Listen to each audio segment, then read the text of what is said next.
এই যে ধান ওঠার সময়টা বাড়িতে একটা আলাদাই আনন্দ নিয়ে আসে। তারপর যদি সেই নতুন ধানের চাল বাড়িতে আসে, তার সুগন্ধেই মন ভরে ওঠে। তাও আবার সেটা যদি গোবিন্দভোগ চাল হয়, আর তো বলার কথাই রাখে না। আরে কথাই আছে না, ভেতো বাঙালি। হ্যাঁ, সত্যিই তাই। বাঙালিরা একটু ভাত প্রিয় বটে।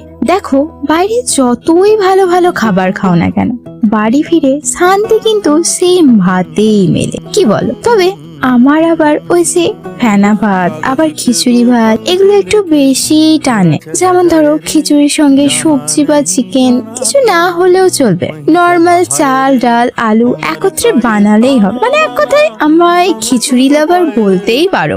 আজ তাই বাড়িতে নতুন চাল আসার লোভ সামলাতে না পেরে এই শীতের রাতে ডিনারে বানিয়ে ফেললাম খুব সাদামাটা উপায়ে গরম গরম খিচুড়ি। খিচুড়ি লাভার গুলো একবার রেসিপিটা ট্রাই করতেই পারো।